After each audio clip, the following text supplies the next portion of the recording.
G'day folks, this is Robert Bruce presenting another astralbob.com video, and today's topic is fasting. Now fasting is an ancient thing. It's been around a long time. In fact, in the wild, many thousand years ago, when we humans were hunter-gatherers, it was very, very natural for us to go long periods of time without eating. This is because of seasonal crops, winter availability of food, and sometimes people would go weeks or even months without food. Now, over many thousand years, our bodies have adapted to this. We have these brilliant mechanisms inside of us that allow us to do this, and it's very healthy to do this, regardless of what some people will say, because in the modern world today we rarely go more than a couple of hours without eating. So we from the time we are children, we are habitualized to eating constantly, eating and drinking.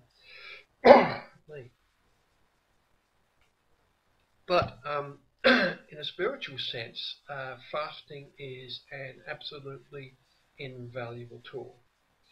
It is not that difficult if you go about it in the right way either. You might think, oh, I can't do that, I'll go mad. But it is actually quite doable. I suggest, if you've never done one before, you start with a 24-hour fast. And the best way to do that is from the time you go to bed, say on a Monday night, if you're fasting on Tuesday. And when you wake up Tuesday, have nothing to eat until Wednesday morning. So you have a complete day and a night without eating. Not just the time. You don't go from like 11 p.m. until 11 p.m. the next day and then gorge before you go to sleep. That wouldn't be very healthy. It's also a good test to sleep while you're fasting as well. Now, fasting is mainly a mental battle. Your body can handle it, and apart from the invaluable discipline side of it, because you have to discipline yourself to do this, self-discipline, it's also you will start to gain self-knowledge about yourself through this process. It also has a lot of health benefits. For example, your fat-burning metabolism will start to kick in much, much quicker. When I first started fasting in my late 20s, it was pretty brutal. The first couple of times, I really had to work and use a fair bit of self-discipline. Now keep in mind, I didn't know a lot of the things I know now, which make it later. But what happened is your fat-burning metabolism, for a lifetime of eating constantly, apart from when you're asleep, for a lifetime of eating constantly, your fat-burning metabolism gets munted. It gets delayed and pushed into the background. And this is a very important part of your metabolism, especially for keeping healthy, keeping your weight down. And for example, the first fasts I did were 3-day fasts, just taking water and vitamin pills. And I found it was quite painful. My stomach would ache, and I'd be like, really working at keeping food out of my head. And I'd be quite weak and wobbly and a bit dizzy. And the reason for that, and this wobbliness, weakness would come in waves, and I'd feel a bit nauseous. It wouldn't feel well at times. And this would continue on and off until the third day. On the morning of the third day, I'd wake up and I'd feel super powerful. I feel strong and warm, and this warm glow of energy running through me. And that was when my fat-burning metabolism had kicked in, and I'd started metabolizing fat, the body fat. And I had a bit of fat on me then, probably 10 kilos overweight. And after that point, I felt great.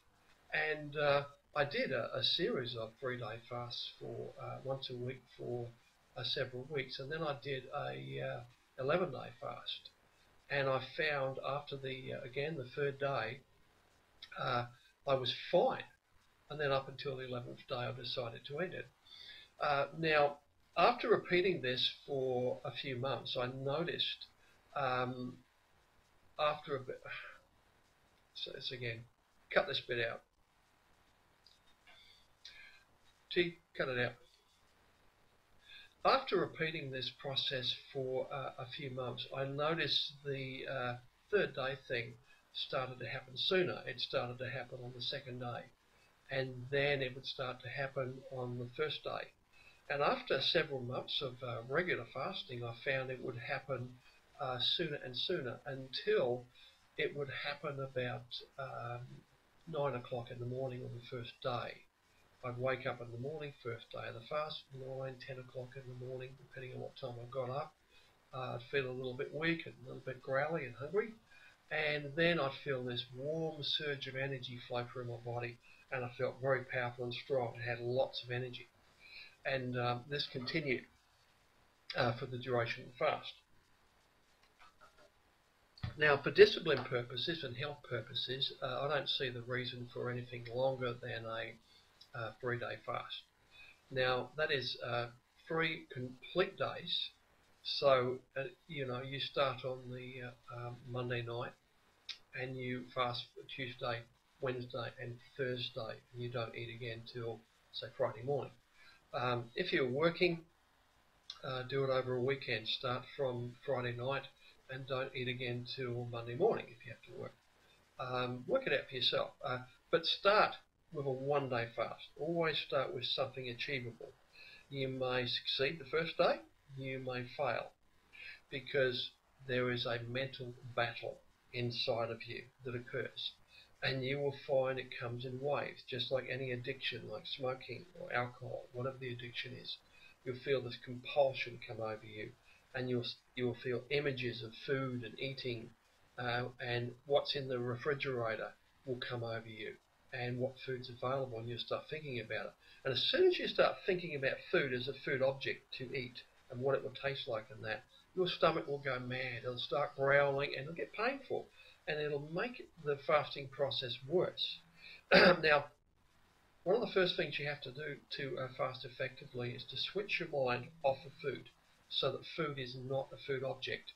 Now, to further test yourself, you can prepare food, sit down with the family at dinner and watch them eat, and keep your mind firmly off food as a food object. The people around you are doing something, you're helping, you're preparing food. This is not to be eaten. And when you get those waves come over you of eating, you're cutting up a salad, grab that tomato, just a little bit won't hurt. Yes, it will. Because one little slice of tomato will spark your appetite. It'll get really growly, and the obsession inside will get stronger until you'll say, well, I've already blown it on just a bit more, and then you've eaten the whole bowl and you're starting on the refrigerator. So you've got to keep your mind firmly off it. Now, in the early days, avoid preparing food and being around people eating, just to start with, and keep it firmly out of your mind. But the mental battle, you'll notice on a spiritual sense here, you'll notice that a part of you comes up inside of you. It's like your ego comes up inside. That says, must eat, imagine refrigerator. It's trying to lead you there. Because you, the person I'm talking to now, the conscious you, the higher part of your conscious mind, I call the choice maker, a term coined by a friend of mine, Merrick. Now, the choice maker inside of you and the you inside of you is a collective of aspects. Now, the choice maker is the person that decides to get up in the morning, makes decisions based upon knowledge and information. Now, other aspects of you try to get you to make choices based upon instinct, upon urges inside of you, and upon whims. But the choice maker part of you becomes quite revealed in the fasting process. You will find, I'm deciding not to fast, and it's like, oh, but the food's so yummy, there's ice cream in the refrigerator, just go have a mouthful.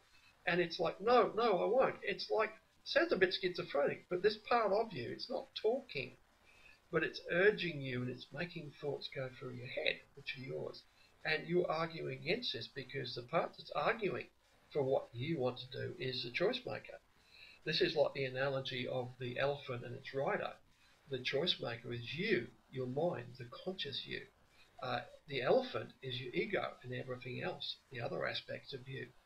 Now, it is through a process of training that the little, weak elephant rider boy trains the huge, powerful elephant to obey. And together, with the strength and endurance of the elephant and the mind and intelligence of the rider, together they can do great things. And this is exactly what you are. You have this huge part of you, the ego, inside of you, which is very, very powerful. Now, but it's not very intelligent. I mean, it will gorge and eat, and you get fat, and you'll get sick. It won't do any work. It'll all lay around and watch TV all day. And other unhealthy things. The choice maker part of you will make intelligent decisions based upon information and non-precious. You will make these decisions for yourself. And so the idea is to, first you have to break down the ego and you have to make it submit. And then you train it. You don't destroy the ego. You can't destroy it. It's a big part of you. And it is the most powerful part of you. And it is where all your power comes from. The power of mind and will. The will to do things. And whether it's writing a book or creating a painting or finishing any large project, even getting up to work in the morning, your ego is valuable. You train it to do this because it's beneficial for you. And that's where all your power comes from. So it's a matter of training the ego and mastering it and learning to work with it.